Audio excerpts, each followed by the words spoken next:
and welcome back to True Grit and Grace, where I have someone so special with me today. She's one of my wonderful friends that I feel like we have such a similar path. So I cannot wait to share her with you. She is a mindset and empowerment coach. She is the founder and creator of Joy Lab, and she has a book. I have it right here. I've read it a couple of times called The Less Effect: Design Your Life for Happiness and Purpose. Samantha Joy, welcome to the show. Thank you for being here. I'm so honored to be here with you, Amberly. This is amazing. Oh, I love you. And we just got off Clubhouse, okay? We were on Oh, Clubhouse together. She pinged me in. She had what holds this room every Monday. I think it's what at 8:30 Pacific. What time is 8:30 your Pacific. Yeah. Yeah, and it's about decluttering limiting beliefs. And so I can't wait to get into your story. We met through our friend Sterling Hawkins, who's been on the show as well. And I don't know how he knew that we would become such great friends, but it's like he knew. And then the more that I get to know you, the more I realize we have in common. I mean, with your dancing, your bodybuilding, you living when you were living in the Bay Area, just your whole journey. So can you just share a little bit about your journey to what you were doing and that big aha moment where you were like, you know what? I want more. I want to be fulfilled. And it led you to where you are now, just making such huge change in people's lives.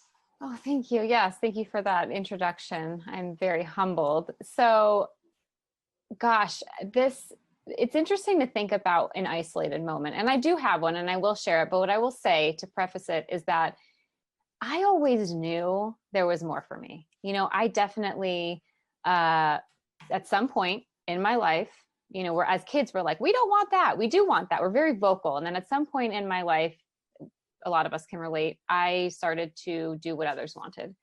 And that led me, I'll just keep it high level, is that led me to majoring in accounting of all things. I had grown up dancing. I was so creative. I was acting and singing and all the arts, performing arts, and ended up in accounting because I was good at math and it was something that everyone needed. So it was safe.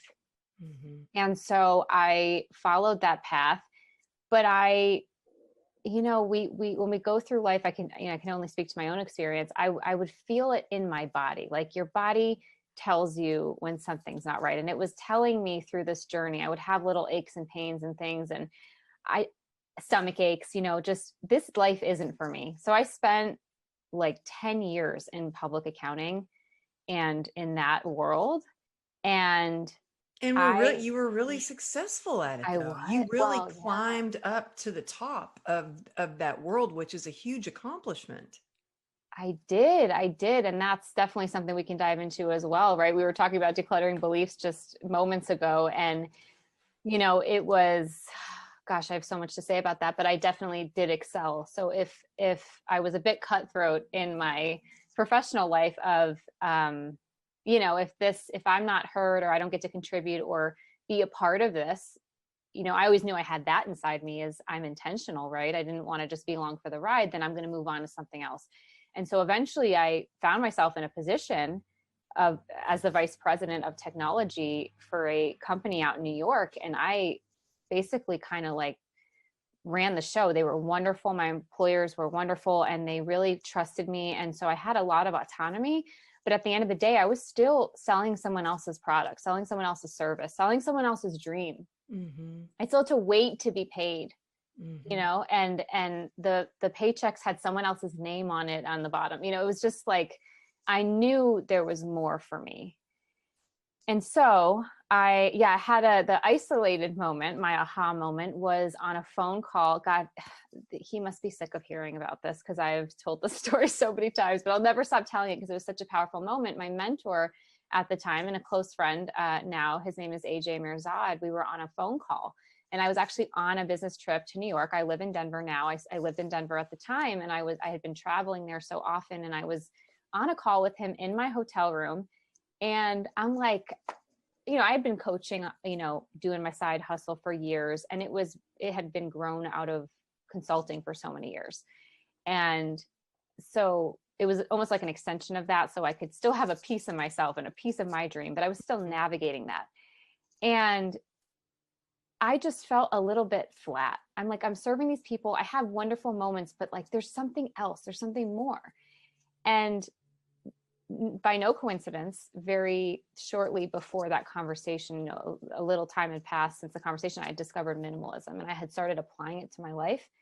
And between that experience and this call that I had with this mentor, AJ, he asked me, you know, when was the last time you felt like you, where you were just like on fire? You were free, you were light, you were just, anything was possible. And I realized it was a few moments. It's, you know, I had moved like 6 or 7 times in a decade. Some of it was for jobs, some of it was for relationships, some of it was just to move. And I realized I felt really light and free and like wonderful and limitless every time I'd move into a new place. Because what do we do when we move? I'm going to use the word purge, and I want to go back to that in a minute, but we purge things, right? We're just like, let's get rid of it all. We leave relationships behind because, you know, proximity or whatever else, it's just easier to leave relationships when we're removing ourselves. We leave jobs and routines and sometimes patterns in a way, because we're out of that same routine. And how good do we feel when we shed and let go of things? So I'd feel great, but I was still operating from limiting beliefs. I was still operating from an old story. So everything would be recreated, right? I'd accumulate crap again. I'd get into more bad relationships. I'd go into kind a of job. becomes a cycle, and you just repeat that cycle until you get down to the core of those beliefs and what they are. Yeah. And that's why, you know, I did start out as a mindset and empowerment coach, which segued into becoming now an identity coach. Identity was where all this came together for me. Was that's it. You know, I had experience where I was operating from an old identity that wasn't serving me. So then nothing was changing in my life. So when I found minimalism, and my mentor at the time, he really helped me to understand that I was doing the same things because I still had the same perception of myself. So we started to dig into that, and I was like, I don't know, the less effect just kind of organically happened because I started to take that same intention that we take when we declutter, we'll say declutter our things, and applying that to I call it social environment, which is, you know, the people in our lives, our relationships, the people closest to us, and applying that same intention of taking inventory. Does this serve me?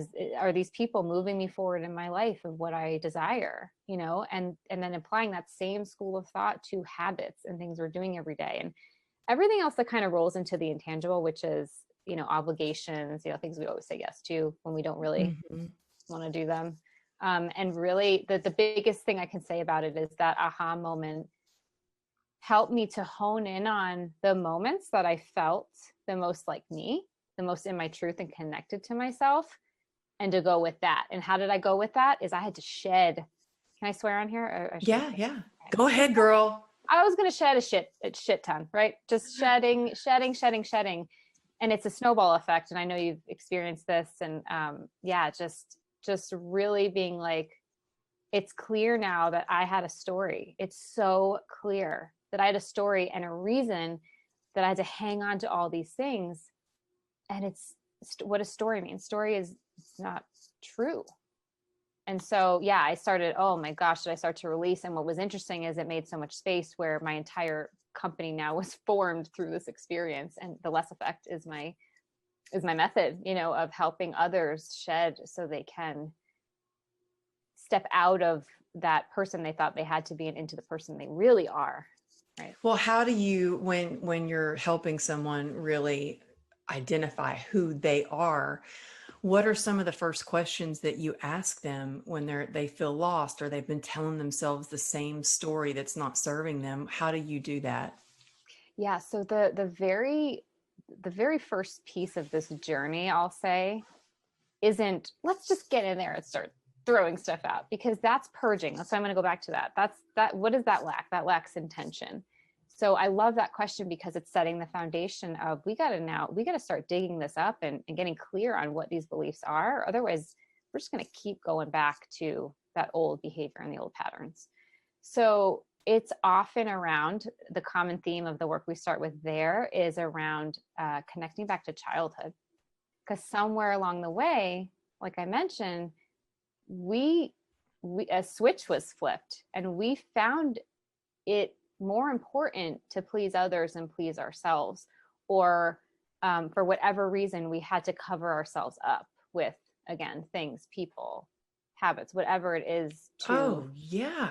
yeah. I mean, that it all makes sense. And I remember a therapist once told me I was in a horrible relationship and it was so toxic. And I went to her and I was like, can you believe he said this and that and this to me? And she said, you teach people how to treat you.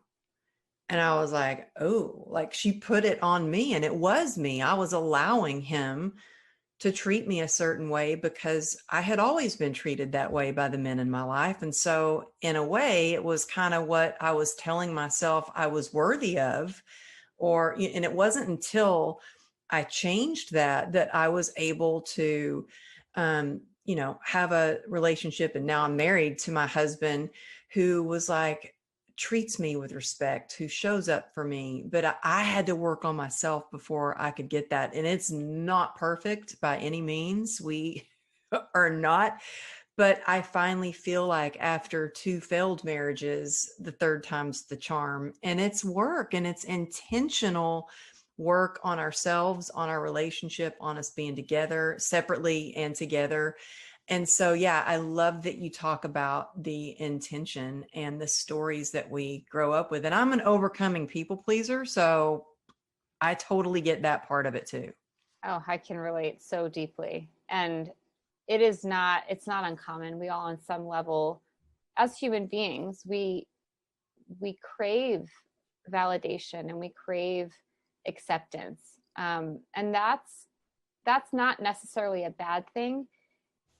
It is about understanding why we do what we do. Are we doing, and this is what I ask my clients all the time, or my students in my coaching group. Are you, when you're making a decision, are you doing it for someone or doing it for yourself?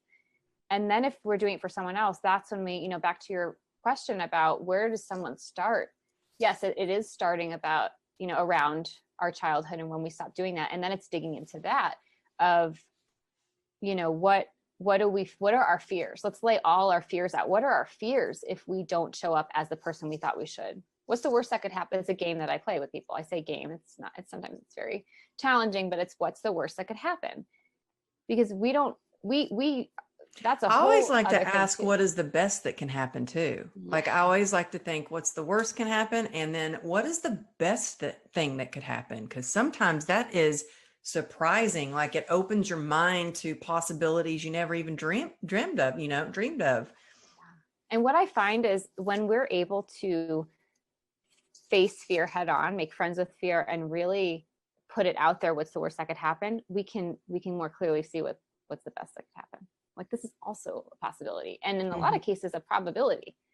So doing that and really just starting to unpack why we thought we had to be this person, and it almost always circles again back to childhood. Like it's this full circle moment that a lot of people have, and it's really powerful. And I know I've gone through it as well. And then there's 2 pieces to having a shift or a transformation take place, and it's an internal and external. And the internal is I've had the aha moment. Like I understand now, and I feel it in my body a lot of times when we have that breakthrough, right? We feel it fully in our body. Like sometimes we'll laugh or cry or like have some very physiological response. And that's wonderful. But if there's no part 2 and the integration of that inner shift that you've just experienced, then it doesn't really alchemize in that way. And what we find, and what I've noticed, and you tell me, Emily, if you've experienced this, is once we have the inner shift, the universe is like, here's your test. Let's see how you do. And it's like every time. 100%.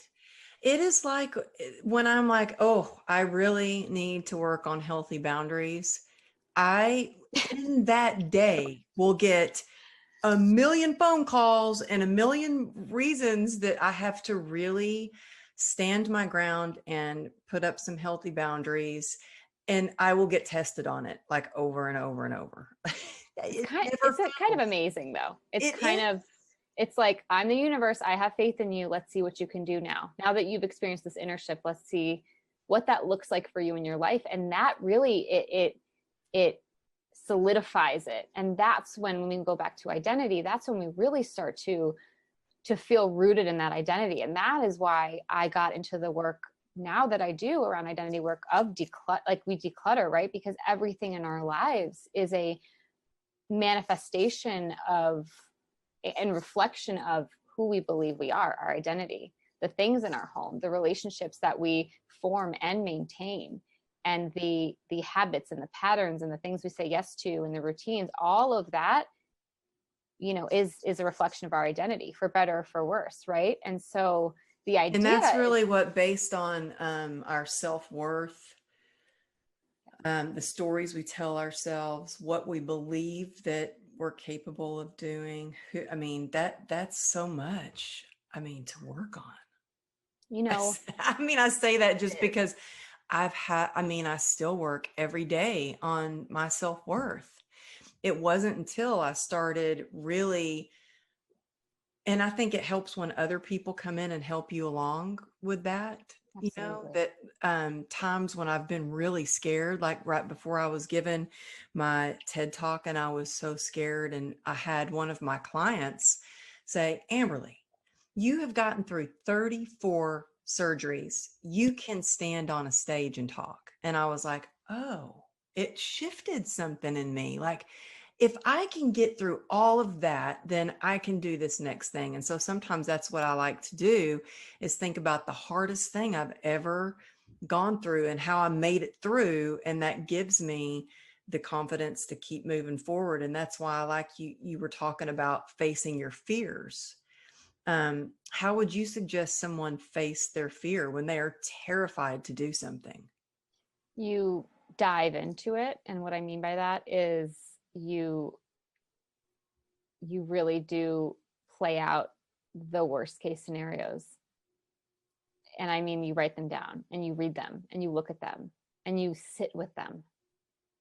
God, that's got to be uncomfortable. You know, it is. And what, I've never done that, actually. yeah, oh, it is. It's really powerful. It's really powerful because then you start to, they become not real, because fear is not, you know, fears, they're not really a real thing. You become more aware of the, like, you have clarity around what has been holding you back. And a lot of times when you're reading it back to yourself, you go, oh, that's not true. That's not true. That's not true. And what is the likelihood of this happening? And it does open up what is the best thing that could happen. It truly opens that up, because you've put down the baggage. It freaks me out to think about it even.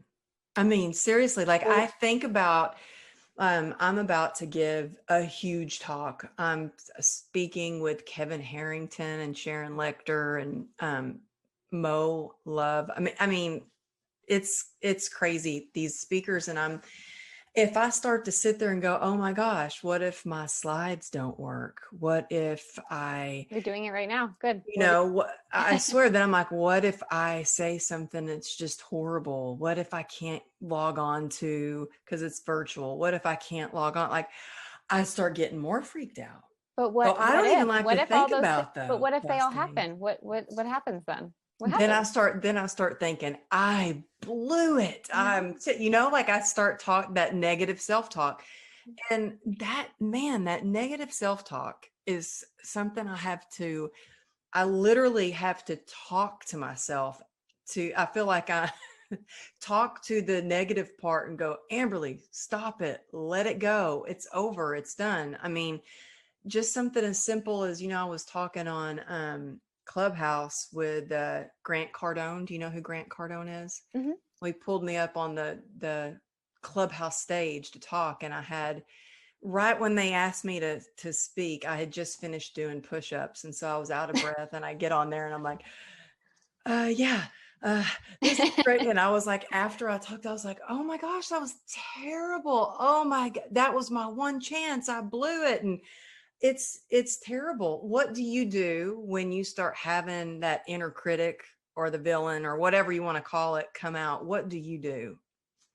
Well, I really dive into it. I ask the questions of like, what if it is, what if, what if this, what if that, what if this, what if that? And you got to go to the next level. You got to go the next, you got to peel back the next layer, which is, let's answer the what if questions. They're in question form. What if my slides don't work? What if I'm out of breath in front of, or, you know, there's 10,000, 20,000, because I know in Grant's rooms, they're massive. Mm-hmm. And well, I don't know, people probably think you're pretty awesome for doing push-ups while you're listening to a Clubhouse room. There's that. People know that you're human. You know, you just dig into it because you won't, if your slides don't work, you won't die. Like, you will be here with us still. And then I think it's also like really thinking about what is the most important thing, like what really matters. And I think that's what a lot of your book and the Less Effect method, everything that you do, it really gets you to think about what truly matters in life.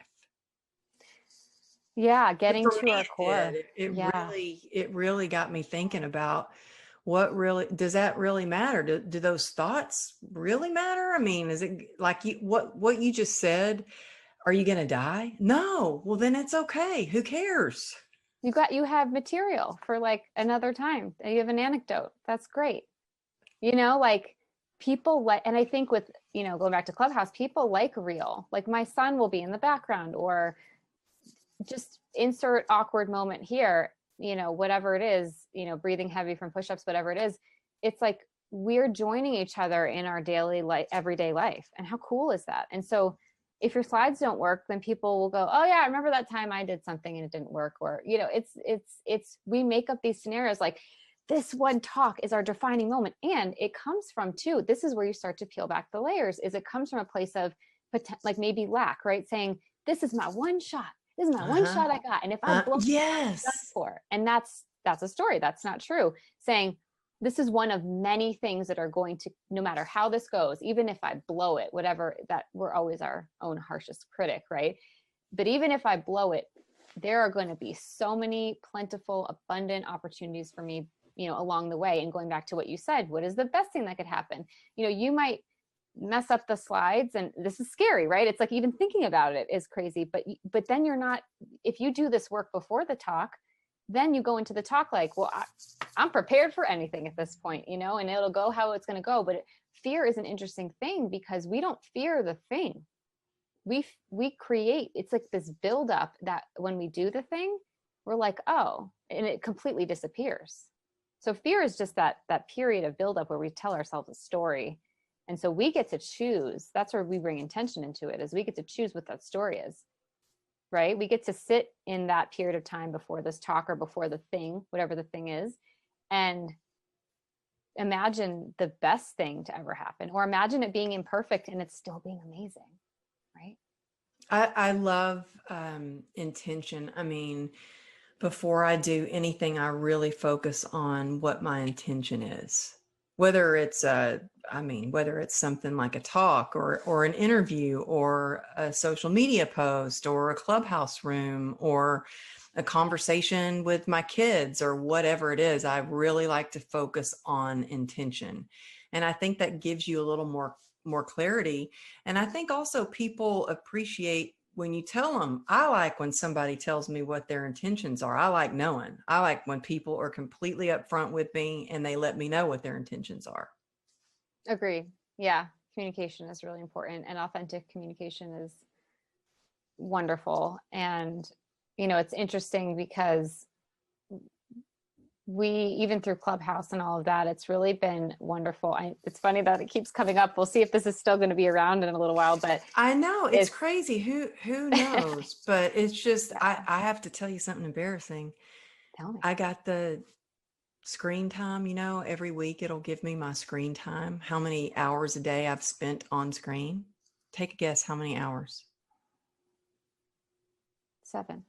10 hours of screen time you know daily. what, I had this thought before we were coming on this, because we were in the room before, is, I mean, you really got to dock your phone and plug it in when you do these rooms, because I'm like, also like, I can barely use my phone because I'm always in the rooms or on social media or something. And so this is an interesting part we can explore is, well, it's the habits part of a lot of the journey of decluttering, which is so vital. But the idea of, good versus bad habits, I don't like to say good versus bad. It's detaching from meaning around things. The intention piece, look, did you say 11 hours, 10 hours? Oh, no, 10 hours. Well, 10 hours and 12 minutes to be exact. Okay. All right. So shake all the shame off. Don't have shame, because here's what we're gonna shake it off. Is I bet you were not. I can tell you what I know you were not doing. You were not just sitting in a lazy boy eating bonbons, scrolling your phone for 10 hours. No, I was doing push-ups while I was on a Clubhouse room. I'm multitasking. There is intention. That's when I go into this work with people, like with clients, around habit. And this isn't wine, by the way. It's I didn't think it was Plexus in my Buc-ee's glass that my girlfriend gave me. It just looks like, oh, Amberly, you're hitting the wine. It matches your shirt. Beautiful.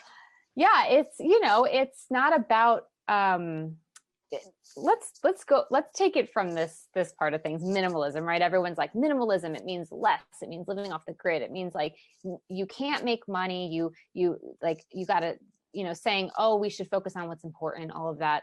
That is not the way this works. Okay, at least it's not the way that I work with people. Abundance is wonderful, living in your highest potential so you can serve the most, your cup is the most full, is my jam. That's where I come from when I support others. And so it's not about less. It's not about less money or less screen time or less things. It's called the less effect because it's tied to intention. It's less of the things that weigh us down. It's less of the things that aren't moving us in the direction that we want, that we dream about. And so I love that example of, and I love your vulnerability. It's beautiful. I'm telling you right now, people listening, like 90% of them are like, okay, I thought it was just me. It's my deepest, darkest secret that I spent 10 hours on my phone.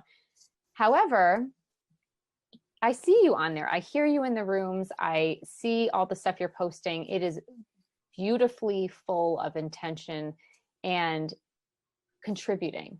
It's full of contribution. And so, thank you. Yeah. And if anybody was out there wondering if that was me posting and answering comments, and there's your answer. Yes, it's me trying to do it all. And, and I need help with that too. I need a little help with that. But it is intention, what your intentions are.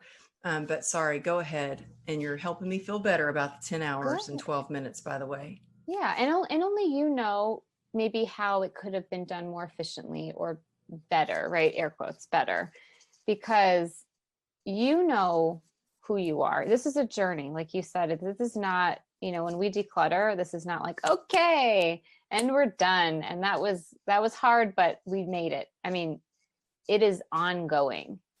And so it's kind of like, I always kind of liken it to like a diet. Like this shouldn't be like a fad diet. This is a lifestyle. So how can we create that ease in your life so that, and the intention in your life so that you can go through it, knowing how to navigate, and that the way that you are navigating is very connected to your truth and to yourself. Because this culture, this Western world, this like very heavily in the toxic masculine of trying to label and control and fix and not manipulate, but like, like we always have our hands trying to do something, versus let's just align ourselves with our truth and let's be in a high vibrational frequency. Not to sound too woo-woo, but it's the idea that when we have taken the time to create space and then be intentional with what we're bringing in, that's where we get into what they call the flow.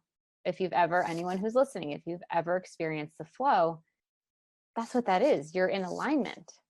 So when you lose something, that's, again, I'm going to put it in quotes, when you lose something, when we experience a loss, in many ways, a lot of times it was because we were not in alignment. So we're not really experiencing loss, we're experiencing alignment in that moment. Right? Yeah, that totally makes sense. And there is a feeling when you're in flow and when you're in alignment, because things just easily come in. Everything kind of falls into place. I mean, yes, you're working hard. A lot of times I can be working hard at something, but it just doesn't seem like I'm struggling with it. It just seems like I'm loving what I'm doing, and things kind of come my way that are meant for me. And so there is a difference between that. And I don't know if you ever achieve balance. I don't know. I don't think complete balance is possible, but I think harmony and alignment is possible.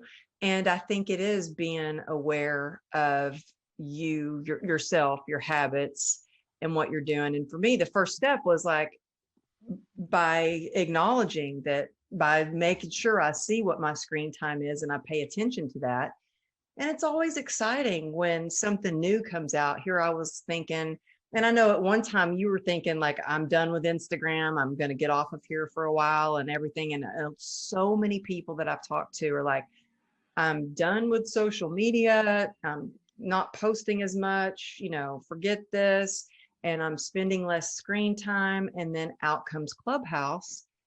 And just for instance, this weekend, I had someone ask me to moderate a room with them on Saturday.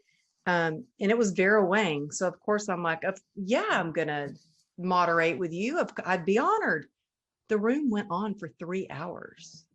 It went longer than that. I actually, quietly left the room. I was like, I can't be on here for all day long, So I think it's getting intentional with the amount of time we want to spend on work, play, social media, our relationships, and knowing what our values are, knowing that, my first value is health and sobriety, and then family, and whatever sparks joy and adventure. And work for me is that I love what I do. And so everything does kind of get kind of off sometimes because I love what I do so much that I could literally do it 24/7. And I have to go, whoa, whoa, whoa. Or sometimes I have my family say, dude, you've been in your office for 12 and a half hours. You've not even come, like, stop. So I'm like, okay, got to back up. But I think a lot of it is just realizing, okay, taking a look at what's going on instead of, wearing blinders to things. Have you found yourself on Clubhouse a lot? And if so, how are you kind of navigating your way, your time, and your business around it? So I will be honest with you. Of course, I feel this FOMO of I'm not on there enough because I have created boundaries around it. So I run my room every Monday morning at 8:30 a.m. Pacific, and I will join one or two rooms of people that I know that have ongoing rooms that I can contribute to in the week, and that's it. Once in a while, if I'm driving to the gym or from the gym, like a long drive like that, I will tune in. I really love the conversation. I love the dynamic in there. Like it feels good. And that's it for me, because I do feel like maybe I'm not growing fast enough, or it's endless, right? You could go in there as much as you want. There's no barriers. Well, I'm glad you brought that up. And first of all, if you're listening and you're like, what the heck is Clubhouse? Clubhouse is an audio app where it's kind of like any and every kind of conference you could ever imagine. You're walking down the hallway and you see a room that says decluttering limiting beliefs, and you see another room that says, true grit and grace, be unstoppable. You see another room that says how to be a woman and be a boss babe, or I don't know, whatever. There's so many rooms and names, and there's support groups. There's even Clubhouse Anonymous, because people are already like spending 12 hours a day just on Clubhouse alone. But you can learn so much, and it has just exploded, and so many people are on. And I remember, getting on and going, oh my gosh, I love this. And now I have to say that I get a little bit of that FOMO. Like yesterday, I was supposed to moderate a room at 4, and I chose to take a family day, and we went to the beach. And I was in the moment of being at the beach, and I totally forgot that I was even moderating, which I'm glad, or I probably would have been been at the beach trying to like moderate the room. But I think it is so much about like setting those healthy boundaries and giving yourself time and being intentional with you want to contribute to a room. But also, I have to be really careful not to look at numbers because I get all caught up in, oh gosh, well, people just don't like me. I don't have that many people that follow me. I guess I'm not saying something good. They're not following me. And that's when I have to talk to myself again and be like, stop it. Get to know who you are, be clear on your truth and your message, and the right people will come in your life. And it's the quality and not the quantity. That's what I remind myself all the time. Quality, quality, quality. And I would much rather have the quality than like huge numbers. It's the quality. I don't know. Are you feeling like that at all? Like looking at, I just think it's easy to get in that comparison trap sometimes. The more we use it, this is what I find, the more that we use it, the more intense that pull is, and that comparisonitis is like when we try to, when we keep at it. So what if we can, it's boundaries everywhere. It's boundaries. Any new app, anything, people, jobs, anything, it's about boundaries. And we know as entrepreneurs, like boundaries are huge in order to stay in line with our values. Mm-hmm. And like, I love what you said about balance. That's something I've often said is there's no such thing as balance, but there is creating harmony and just tuning into that. And am I in harmony right now? And if not, what is the thing that's got to go? Because at the end of the day, yeah, the numbers don't matter. None of that matters. Like even when, a thing that comes up a lot with the Less Effect course or the program is when we're in the physical environment piece of it, when we're shedding things, and it's a very sacred experience, sacred process.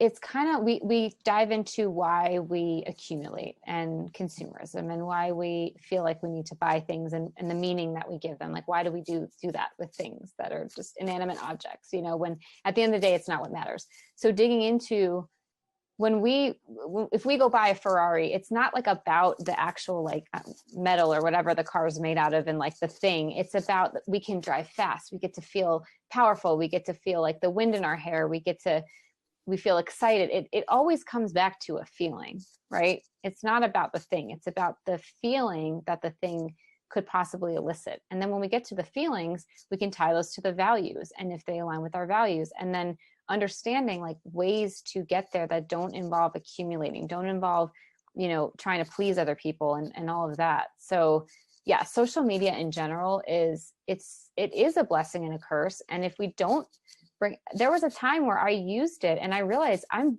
using it because I want connection, and not in the good way, I'm lonely, so this is how I'm going to do it, versus, maybe this was pre-COVID, right? Like where we could connect more. But the idea is, what are we using it for right now? And if we're not using it in this way that does tie back to our values and what we truly want in the end, we need to do something differently.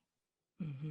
And it's a discipline. It's setting boundaries. Sometimes we have to reset them. Sometimes we fall backwards, and just being aware of that. And I know, yeah, over the last 2 weeks of the year, I'm like, I'm out of here. I need to like take a very long break. And I hired someone. I came back differently. I got a landline. I got a freaking landline. So I could, I'm a single mother. And when my kid's not with me, I still need some way for someone to get, his dad to get a hold of me, or anyone if there's an emergency. So originally I'm like, I have to have my phone near my head when I sleep at all times, just in case, or whatever the reason.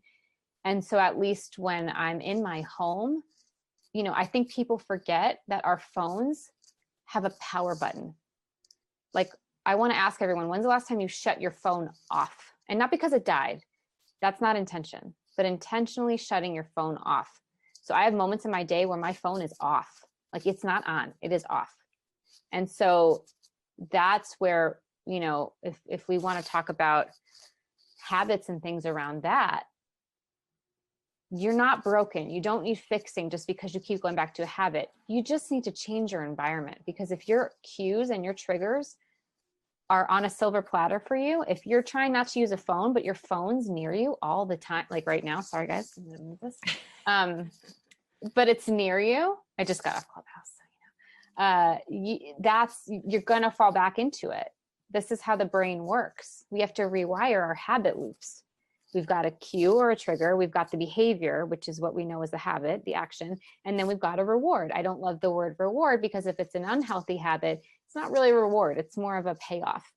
So we need to rewire that whole thing. And if we've set up an environment around us physically, socially, with people, and our schedules and routines are all saying, no, fall back into the habit, like do the bad thing, do the unhealthy thing. What do you think we're going to do? It's, if a lot of times I do compare it to Alcoholics Anonymous. We don't go to bars anymore. We have a new environment. We surround ourselves with community and socially with people that have a common goal, right? And so there's a reason things like this work, because you're changing the environment, which removes the old cues and the triggers. And I was thinking about that this morning. It's, it is that the people that you hang around, especially when it comes to, Alcoholics Anonymous, or which, I mean, I know you're not supposed to talk about Alcoholics Anonymous on the radio or anything, but I like to share that I'm sober because when I got sober, I did change the people I was hanging out with. I wasn't going to bars and doing that. I was drinking at home to try for pain. And so I got rid of things that in my environment that would, and now, some people don't even like the idea of drinking out of a wine glass, but if somebody gives me a Buc-ee's, I don't know if you know what Buc-ee's is. If they give me a Buc-ee's glass, by golly, I'm going to drink out of it. But, we have to change our environment, change the people that we're hanging out with to make it easier, I think, in order to be successful with whatever we're trying to achieve. Because you're right. It's really much easier to fall back into that habit, that crutch or whatever it was, then and it gets easier, I think, to create that once we've created those new habits. But for me, shoot, my alcoholism is always in the background doing push-ups, just waiting for me, going, hey, I'm over here. You want to join the party over here? And I have to do everything I can to be like, nope, I've got my tribe, I've got my morning ritual, I've got my belief system, and that's not who I want to be. But it takes, like you said, all going back to intention. Now I know you teach this, and I had the honor of being a part of one of your groups and speaking at one of your groups. Do you have that ongoing? Can people join your group to where they get those lessons that you teach and get to hear from guest speakers? How do people join that?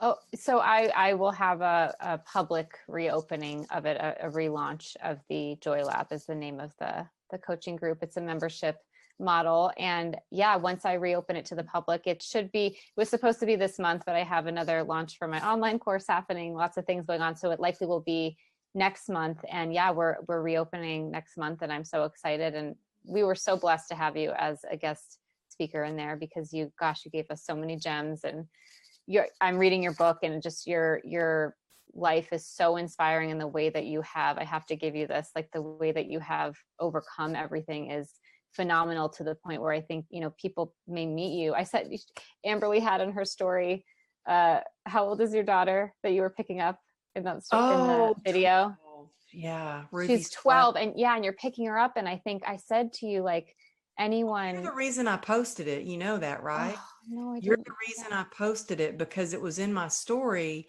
and you wrote, oh my gosh, this means, so I'm picking up Ruby. And you wrote to me and said, oh my gosh, this means so much more knowing what you've been through. And it's so that really hit my heart. I was like, oh my gosh.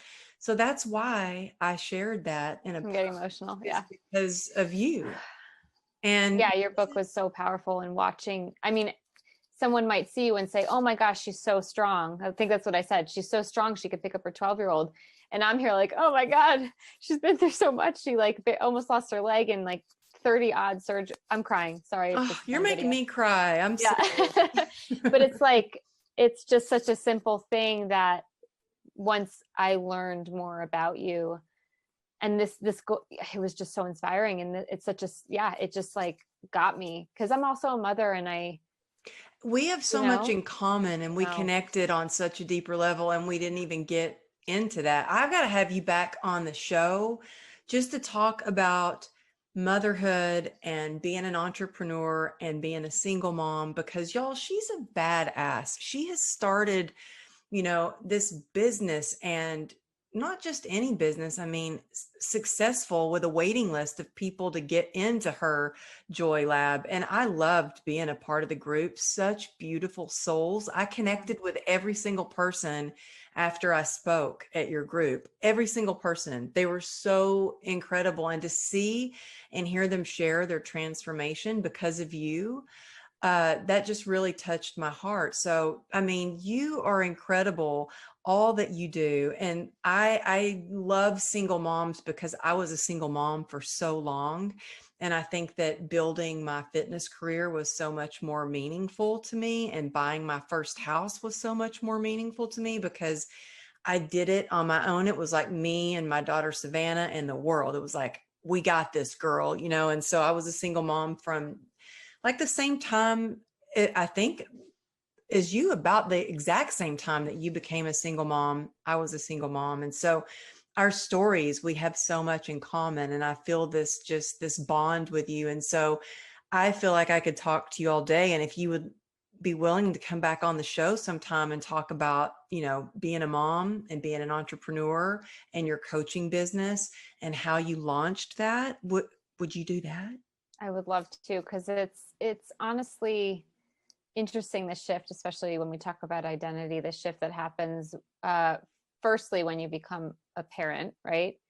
Mother or father, whatever it is. I do think going through the added stuff that mothers go through, or women go through with the birthing and all of that, but that on top of then becoming a single parent, it just shifted my priorities. It shifted my identity, and it really gave me so much purpose. It sounds so cheesy, but my son has really become my reason and not my Mhm. excuse in every way. So while I find I have a little less time to put towards business and things like that, my time that I do put towards it is so full. It's so Mhm. full of, like, just so much purpose and so much meaning and drive in a way that didn't exist before. And you're right, when, yeah, achieving little things in my life, when I have supportive family and friends, but you're, at the end of the day, it's kind of like, it's all you. And Mhm. when I cross a milestone, it's amazing. I feel so And I blessed. hope you celebrate those I do. milestones so big, because it Thank is you. amazing. And you're amazing. I want you to tell people where they can reach you. And also, y'all follow her on Clubhouse so you can listen in on Mondays, and on Instagram at Samantha Joy. But tell people where to find you, so if they want to get on your wait list for your course. Oh yeah, so Instagram is probably the best way, and I'm sure you'll have it listed in the notes. It's at Samantha underscore Joy underscore underscore, and I'm Samantha Joy, at Samantha Joy on Clubhouse. And then yeah, I have a lot of different little offers and things that you can snag in my Instagram bio, and the course waitlist is on there as well if you'd like to get in there. And the Joy Lab will be reopening in March of 2021. And the Ooh. book, I'm Yes, you bringing can up the get this on book. Amazon. Yes. One of the reasons I love your book too, and I've read it twice, is because I like that it's short and to the point. And I've got things, I don't know if you can see, pages turned and things highlighted in it. But I was like, oh, this is a book I can read. I love it. So yes, y'all can grab her book and give her a follow. And if you found, some value out of this episode, which I know you will found value from Samantha, uh, go ahead and screenshot it and post it to your Instagram and tag us at Amberly Lago Motivation and Samantha Joy, so we can see it and say thank you, or even share it too. And thank you for listening in. I would love to, get your feedback in a form of a rating or a review. And Sam, thank you so much for being on the show. I just love you. I could talk to you all day. So I will see you on Clubhouse. I'll hear you, and we'll keep in touch. And I just really appreciate you. I adore you. Thank you. Thank you. And we have you're in my room. You're my special guest in a couple of weeks. So I'm so excited for that. And this was such an honor to be here. Thank you so much for this opportunity, Amberly. It was wonderful. Thank you.